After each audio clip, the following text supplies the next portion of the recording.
नमस्कार, महाराष्ट्र टीवी 24 के लोकसभा चुनाव के खास मुलाकात में आप सभी का स्वागत है। आज हमारे साथ नागपुर लोकसभा के बीएसपी के उम्मीदवार योगेश लांजेवार जी है। सर, आपका हमारे स्टूडियो में बहुत बहुत स्वागत है। जी बहुत बहुत धन्यवाद। जय भीम। महाराष्ट्र टीवी 24 के आपके चैनल और सारे दर्शकों का सप्रेम जय भीम करता हूँ और मैं अपना परिचय आप लोगों के सामने रखता हूँ। मैं योगेश लांजेवार, बहुजन समाज पार्टी का नागपुर लोकसभा का प्रत्याशी। मैं बताना चाहूँगा कि मैं एक गांव से शहर की तरफ आया और शहर में आकर 20 साल मुझे यहाँ पर हुए। 20 साल में 2 उपलब्धियाँ मुझे मिली। पहले एक उपलब्धि 2017 में मेरी पत्नी नागपुर महानगर पालिका में पार्षद नगर सेविका बनी। उसके बाद में अभी ये 2024 का इलेक्शन है। इस 2024 के इलेक्शन में पार्टी ने मुझ जैसे सर्वसाधारण कार्यकर्ता पर भरोसा जताए और मुझे लोकसभा का प्रत्याशी बनाए। मैं एक गरीब परिवार से बिलोंग करता हूँ। जिस गांव से मैं आया, मेरे पिताजी एक मॉयल में कर्मचारी थे।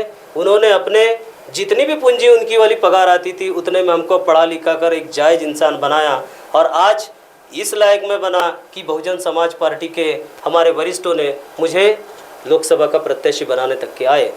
मैं गरीबी से ज़रूर निकला हूँ लेकिन स्वाभिमानी हूँ और मैं आप लोगों को विश्वास दिलाता हूँ कि इस लड़ाई में ये धन्ना सेठों के साथ में निर्धनों की लड़ाई है।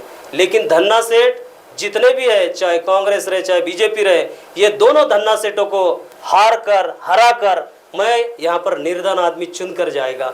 मेरी सारी जनता से मैं आह्वान करना चाहूँगा और बताना चाहूँगा कि देख लीजिए, लड़ाई कभी भी पैसे से, धन बल और बाहुबल से नहीं जीती जाती और ना ही संख्या से जीती जाती है। लड़ाई जीती जाती है हौसलों से। अगर हौसला हमारे पास में है तो बड़े से बड़े पहलवान को हम हरा सकते हैं। वो हौसला हमारे पास है।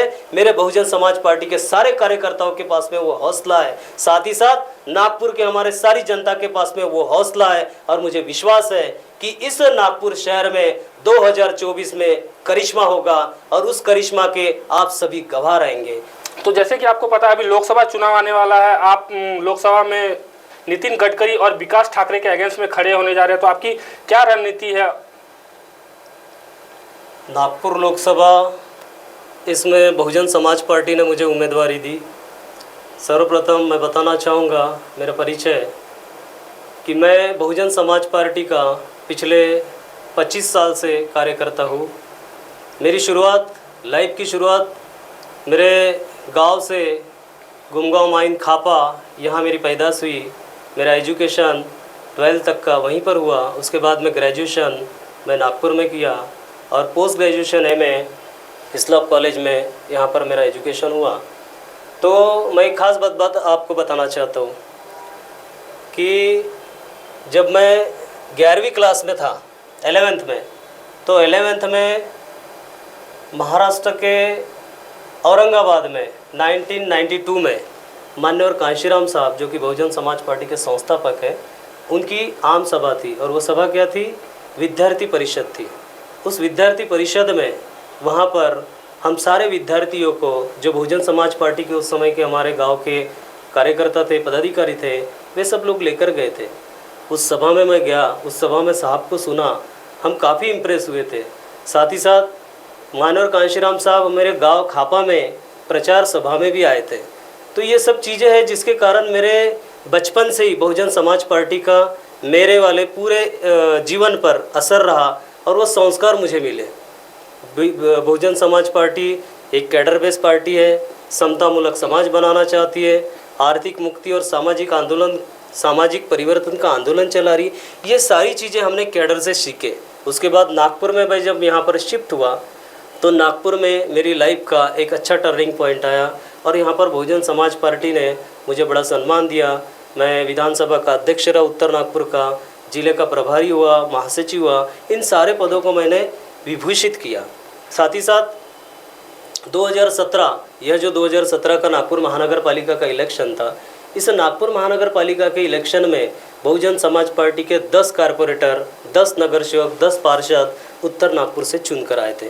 जिस समय मैं उत्तर नागपुर का अध्यक्ष था और इन 10 कारपोरेटर में मेरे प्रभाग में भी सबसे ज़्यादा हाईएस्ट वोट लेकर मेरी पत्नी मंगला लांजेवार 2017 में नागपुर महानगर पालिका की पार्षद बनी। उसके बाद में जो 5 साल का पीरियड मिला हम लोगों को कार्य करने का जनता में, तो इस तरीके से मेरा जो कार्य था लोगों के लिए सेवाभावी वृत्ति से जाना, हेल्थ कैंप लगाना, मैं कंटिन्यू हेल्थ कैंप लगाया, मैं एजुकेशन पर काम किया, मैं रोजगार पर काम किया। इस तरीके से सारे प्रभाग में और उत्तर नागपुर के जो हमारा स्लम का और बाकी बहुत बहुल एरिया है, उस एरिया में हम लोगों ने अच्छा काम किए। इस सारी चीज़ों को देखते हुए आदरणीय राष्ट्रीय अध्यक्षा हमारे उत्तर प्रदेश की माजी मुख्यमंत्री परम आदरणीय बहन कुमारी मायावती जी ने मुझे इस इतने बड़े संसद का लोकसभा का उम्मीदवार प्रत्याशी बनाया बहुजन समाज पार्टी के सिंबल पर। मैं सर्वप्रथम बहन जी का बहुत बहुत धन्यवाद देना चाहूँगा। उसके बाद में हमारे महाराष्ट्र के प्रभारी राज्यसभा सांसद आदरणीय रामजी गौतम साहब, मैं उनका धन्यवाद देना चाहूँगा। दूसरे हमारे प्रभारी यूपी से नितिन सिंह साहब, मैं उनका भी धन्यवाद दूंगा। साथ ही साथ इस महाराष्ट्र के अध्यक्ष परमेश्वर गोनारे साहब, उनका मैं धन्यवाद दूंगा।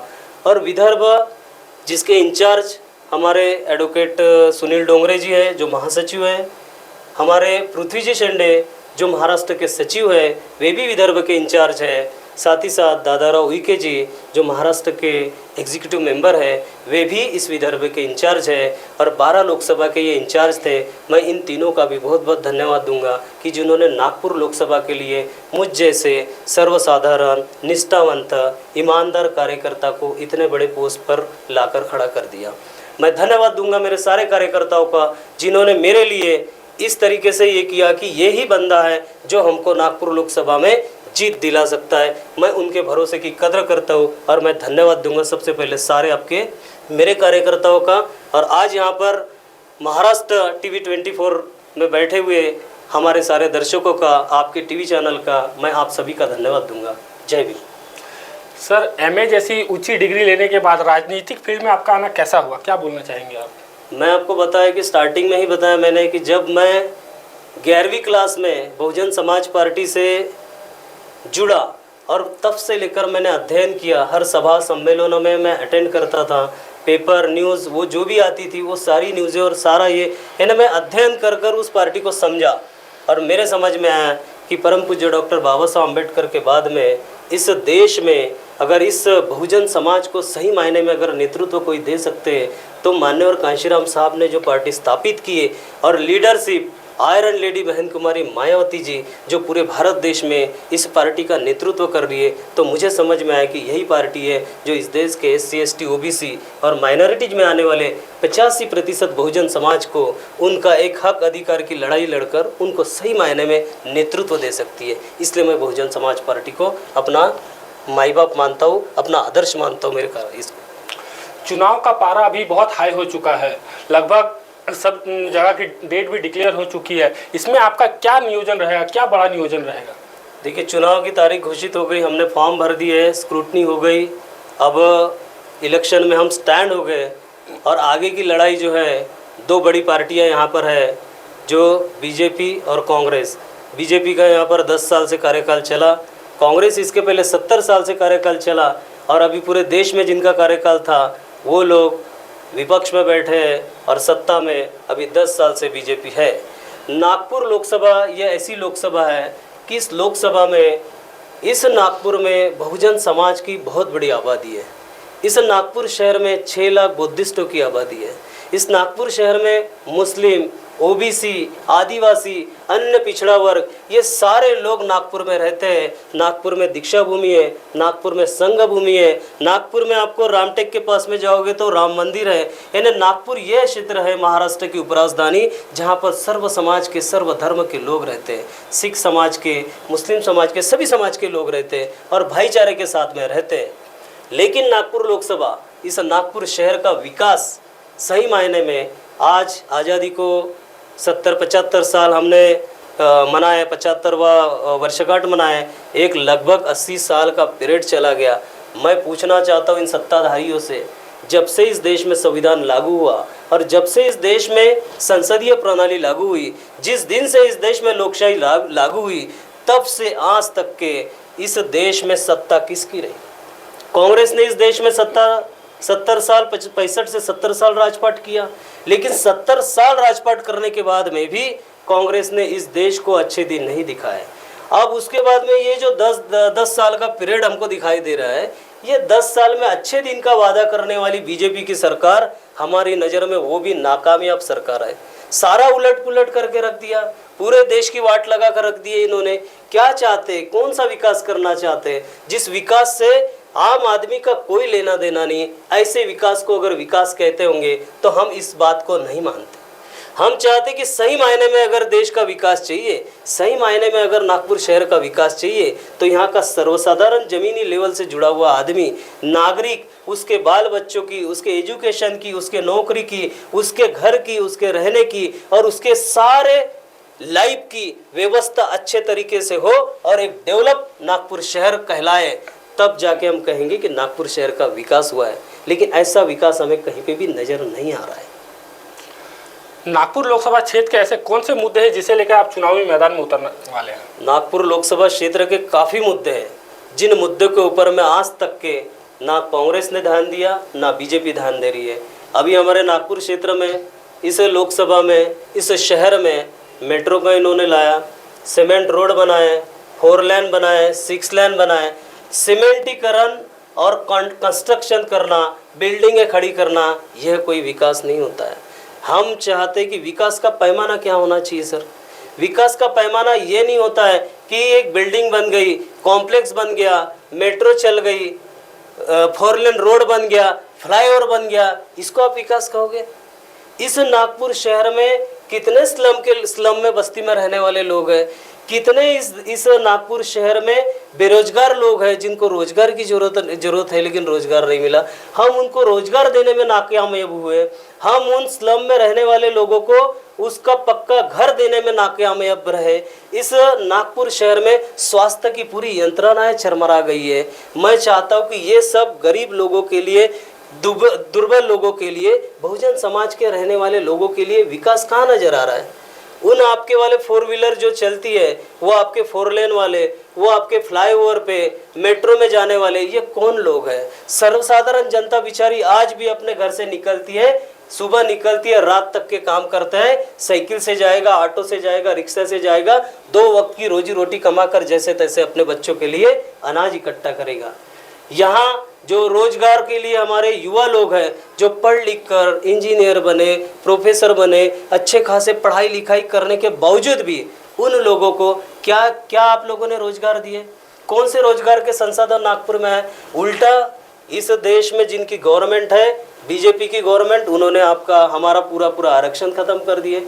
उस गवर्नमेंट ने रोजगार जो हमको देना चाहिए था, जो सरकारी यंत्रणा में हमारे लिए था, उसको ख़त्म कर दिया, सारा प्राइवेटाइजेशन ला लिया। सारे प्राइवेट वाले लोग आप लोगों को नौकरी देने के लिए मना करते हैं। वो क्यों नौकरी देंगे? कौन सी बाइंडिंग रही? सारे सरकारी खाते आपने बेच दिए और वही यंत्रणा नागपुर में चल रही है। नागपुर का विकास किसे कहा जाएगा? जिस नागपुर का देश में नाम है, ये ऐतिहासिक भूमि है। डॉक्टर बाबा साहब अम्बेडकर ने इस ऐतिहासिक भूमि पे, पवित्र दीक्षा भूमि की जगह पर दीक्षा लिए थे और दीक्षा भूमि यहाँ पर स्थापित है जो वर्ल्ड हेरिटेज है। इतने बड़े नागपुर शहर में आपने इस बहुजन समाज के, बुद्धिस्ट समाज के, मुस्लिम और सारे हमारे बहुजन समाज के लिए क्या कार्य किए? ये सबसे पहला प्रश्न मेरा है। चुनाव को लेकर आप जनता से मिलने जाते होंगे तो जनता अपनी समस्या के बारे में बताती होगी, वो क्या समस्या रहती है?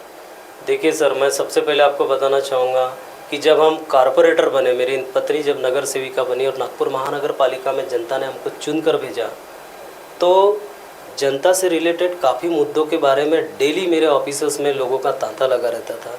हम लोग ऐसे थे कि जनता के दरवाजे तक के पहुंचते थे, सारे उनकी समस्याएं जानकर उस समस्याओं का समाधान नागपुर महानगर पालिका के माध्यम से हाउस में आवाज़ उठाकर या फिर अधिकारियों के साथ में झगड़ कर हम अपने जनता के लिए कई समस्याओं का समाधान खींच कर लाया करते थे। अब जब हम वहाँ पर जनता के पास गए तो हमको पता चला जनता की समस्या क्या है। अरे यहाँ पर पानी आप लोगों को प्राइवेट में आपने दे के रखे, जो बजट आता है उस बजट में आपने पानी का जो ये है वो प्राइवेट OCW नाम की कंपनी को आपने दे दिए। यानी जनता का खून पसीने की कमाई जो है वो सारी की सारी प्राइवेट NGO और प्राइवेट वाले संस्थाओं को आप दे रहे हैं। किसका पैसा जा रहा है? अगर 3 महीने बिल नहीं भरे तो मीटर काटने के लिए यहाँ पर हमारे कर्मचारी और हमारे अधिकारी आ जाते गरीबों के घर में। जो पानी यानी यहाँ पर इस देश में पानी अपने जनता को फ्री मिलना चाहिए या स्वस्थ दर में मिलना चाहिए, वो आप लोग दे नहीं पा रहे हो। टैक्स, आप लोग टैक्स पर बैज लगाते हैं, बैज के ऊपर में चक्रवृद्धि बैज लगाते हैं और फिर उसके बाद में उसको माइनस करके उसको कोई स्कीम के तहत बैज में छूट दे रहे। बैज में छूट देने का क्या मीनिंग है? जब आपने टैक्स लगाए तो टैक्स के बाद में बैज, टैक्स में अगर आप छूट देते तो बात मान लेंगे। दूसरा, इलेक्ट्रिक का जो है ये भी डिपार्टमेंट आप लोगों ने किसको ये कर दिए है, यानी इलेक्ट्रिक डिपार्टमेंट में भी अगर 2-3 महीने बिल नहीं भरे तो आपके दरवाजे पर वो मीटर काटने के लिए लोग आ जाते हैं। यानी आप प्राइवेट एजेंसियों को पूरी गवर्नमेंट की व्यवस्था दे दिए और लूट किसकी हो रही है? आम जनता की लूट हो रही है। हमको सबसे पहले ये कहना है कि भाई इस देश में जो नागरिक पैदा हुआ है उसकी जिम्मेदारी किसकी है? कोई बच्चा अगर किसी परिवार में अगर पैदा होता है तो वो जिम्मेदारी पैदा होने के बाद उसका विकास, उसका एजुकेशन, उसको एक अच्छा परफेक्ट एक नागरिक बनाना, ये जिम्मेदारी होती है उसके पेरेंट्स की, उसके माँ बाप की। वैसे ही इस देश में, भारत देश में कोई पैदा हुआ, इस भारत देश का नागरिक है तो उस बच्चे का डेवलपमेंट कर उसका विकास करने की जिम्मेदारी गवर्नमेंट की होती है, क्योंकि पेरेंट वो होते हैं। लेकिन आज हम जो दिखाई दे रहा है हमको कि आज़ादी तो हमको मिल गई, लेकिन हम कहते हैं अपनी जुबानों में कि ये सच्ची आज़ादी नहीं है। देश आज़ाद हुआ मात्र अंग्रेजों से, लेकिन देश इस भारत के यहाँ के मनुवादी लोगों के हाथ में जो सरकारें आई, इनसे देश आज़ाद नहीं हुआ। आज भी देश मनुवादियों का गुलाम है। हमारी नज़र में कांग्रेस, बीजेपी दोनों हमारी नज़र में दुश्मन है, क्योंकि एक सांपनाथ है तो एक नागनाथ है, काटेंगे दोनों ही, और उसका जहर आपको, आपकी लाइफ को स्पॉइल करेगा या आपको ख़त्म ही करेगा, वो आपको फ़ायदा नहीं पहुंचा सकता है। तो इन दोनों पार्टियों का हमको विरोध है। इन दोनों पार्टियों का आज तक के इन्होंने षड्यंत्र कर जनता के भूले भाले जनता के वोटों की खरीद फरोख्त की है।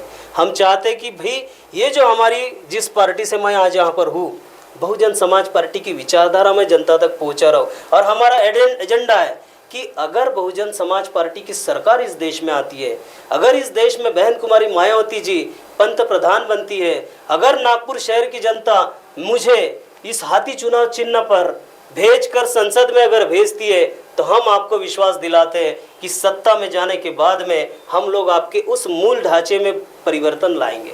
हम ये चीज़ें सब खत्म कर देंगे। हम देखेंगे कि इस देश में जो पैदा हुआ है, जो बच्चा है, उसकी जिम्मेदारी गवर्नमेंट की है, उसका एजुकेशन हमने देना चाहिए, उसका पूरा विकास करने की जिम्मेदारी हमारी है। एक जायज़ और लायक उसको युवा बनाने के बाद उसको रोजगार देकर उसका परिवार अच्छे से चलाने लायक उसको बनाना, ये गवर्नमेंट की जिम्मेदारी है। यहाँ पर भिखारियों की इतनी भीड़ दिखती है, कई रास्ते पर रेलवे स्टेशन से लेकर बस स्टॉप की तरफ आप चले जाइए, कितने भिखारी लोग हैं। ये कौन है? ये कोई दूसरे देशों से तो आए हुए नहीं है, ये भारत के ही है। फिर हमारे शहर में इतने भिखारी, इतने गरीब, लाचार, क्या गवर्नमेंट को दिखाई नहीं देती है? क्या यहाँ के सांसद को दिखाई नहीं दे रहा? क्या यहाँ के मुख्यमंत्री को, यहाँ के भारत देश के हमारे जो भी कैबिनेट मंत्री रहे, क्या उनको दिखाई नहीं दिया? आप सब चीज़ें देख रहे हो, लेकिन इलेक्शन जब आता है तब आप सिर्फ पैसे के बलबूते पे, धन संपत्ति के बलबूते पे इन वोटों की खरीद फरोख्त करते हो, रूमर फैलाते हो, और ये सारी खरीद फरोख्त कर आप चुनकर जाते हो। इस बात का हमको विरोध है। हम जनता को समझाना चाहते हैं कि आप अपने वोटों की किसी भी तरीके से बिक्री मत होने देना। वोट का अधिकार बड़े मुश्किल से मिला है। बाबा साहब ने इस देश को, इस देश में रहने वाले हर नागरिक को एक वोट देने का अधिकार दिया। एक वोट की कीमत क्या है, ये जिस दिन अपना इस देश का नागरिक जान लेगा, हमारे इस नागपुर शहर का जान लेगा, मैं आपको यकीन दिलाता हूँ कि कांग्रेस बीजेपी को किसी भी तरीके से कोई भी पसंद नहीं करेगा और एक भी वोट उनको नहीं जाएगा, क्योंकि बहुजन समाज पार्टी की विचारधारा इस देश के हर तबके के युवा को, हर तबके के इंसान को काबिल बनाना चाहती है। आपके अगेंस्ट में बीजेपी के नितिन गडकरी और कांग्रेस के विकास ठाकरे खड़े हैं, क्या लगता है कैसा मुकाबला होगा? हमारी नज़र में देखिए, बीजेपी के 10 साल से नितिन गडकरी जी है और कांग्रेस के अभी विकास ठाकरे जी जो कि आमदार भी है।